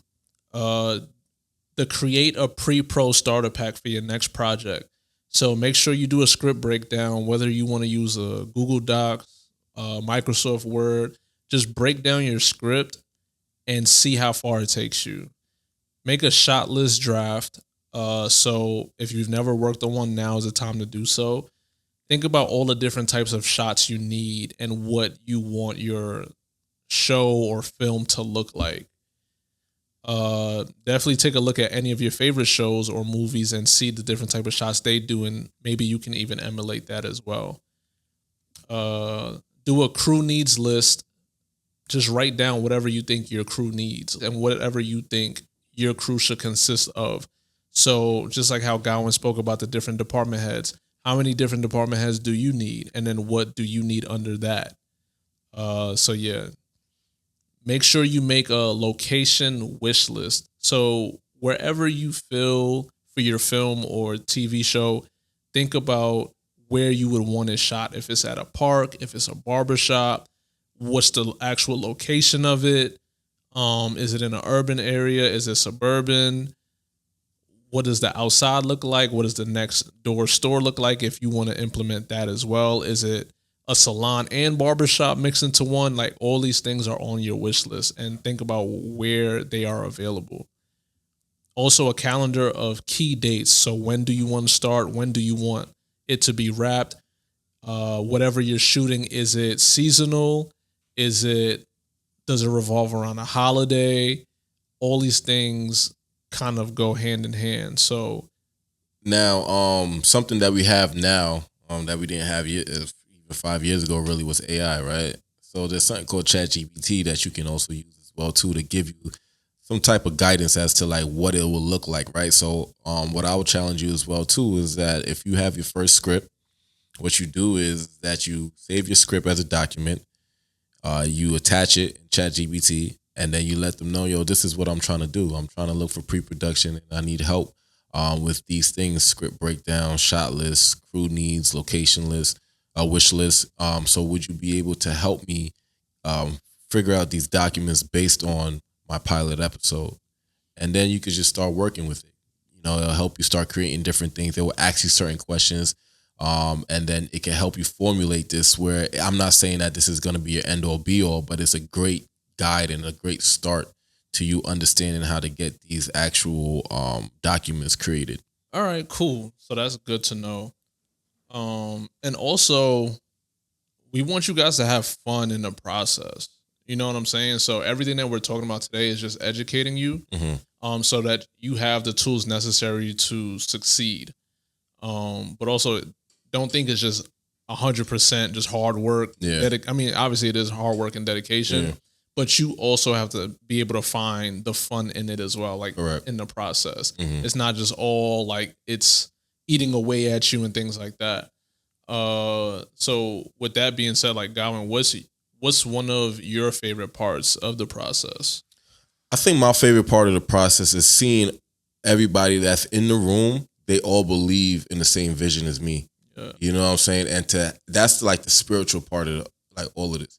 To be able to be on the same accord with everybody else, believing in something that you have, that you created from your mind.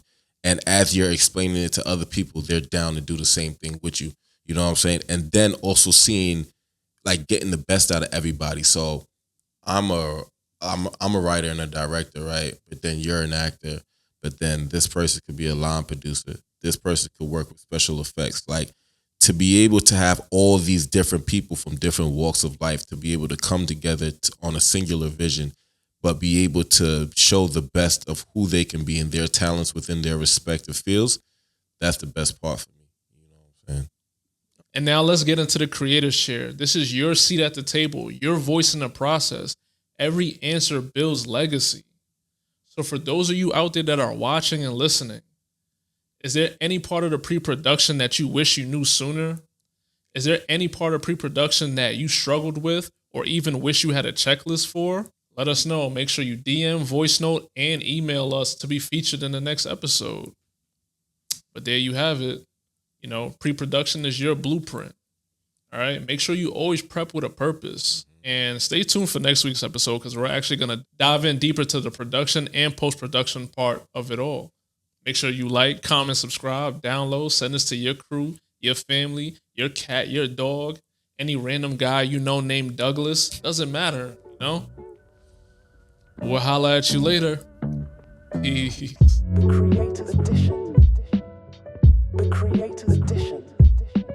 The Creator's Edition. The Creator's Edition. The Creator's Edition. The Creator's Edition.